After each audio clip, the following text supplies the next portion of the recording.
31મી ડિસેમ્બરની ઉજવણી શાંતિપૂર્ણ અને સલામત રીતે યોજાય તે માટે જેતપુર ડિવિઝન પોલીસ એક્શન મોડમાં આવી ગઈ છે। દારૂની મહેફિલો, બુટલેગરો અને નશાખોરો પર કડક નજર રાખવા માટે પોલીસ દ્વારા અલગ અલગ ટીમો બનાવી વિશેષ ઓપરેશન હાથ ધરવામાં આવ્યું છે। જેતપુર સિટી, ઉદ્યોગનગર, જેતપુર તાલુકા તેમજ વીરપુર પોલીસ દ્વારા શહેરના પ્રવેશ દ્વારો અને હાઈવે પર નાકાબંધી ગોઠવી સઘન વાહન ચેકિંગ કરવામાં આવી રહ્યું છે।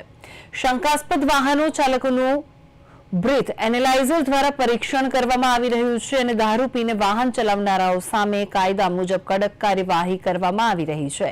અને આ સાથે વીરપુર અને જેતપુર પંથકના હોટલ, ઢાબા તેમજ અંતરિયાળ વિસ્તારોમાં આવેલા ફાર્મ હાઉસ પર પણ પોલીસ દ્વારા સર્ચ ઓપરેશન ચલાવવામાં આવી રહ્યું છે, જેથી કોઈ ગેરકાયદેસર પ્રવૃત્તિ ન થાય અને કાયદો અને વ્યવસ્થા જળવાઈ રહે તે માટે પેટ્રોલિંગમાં પણ વધારો કરવામાં આવ્યો છે।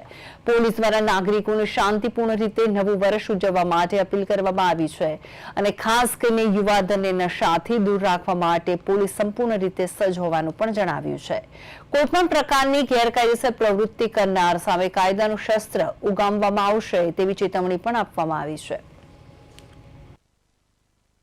રાજકોટ ગ્રામ્ય પોલીસ અધિક્ષક સાહેબ શ્રીની સૂચના અનુસંધાને જેતપુર સિટી પોલીસ તેમજ રાજકોટ ગ્રામ્ય પોલીસમાં વાહન ચેકિંગની ઝુંબેશ રાખવામાં આવી રહી છે, જેમાં રાત્રિના સાંજના 5 વાગ્યાથી સવારના 5 વાગ્યા સુધી સતત વાહન ચેકિંગ ચાલુ છે, જેમાં પોલીસ ડ્રોનથી પણ શહેરોની સર્વેલન્સ અને મોનિટરિંગ કરી રહી છે।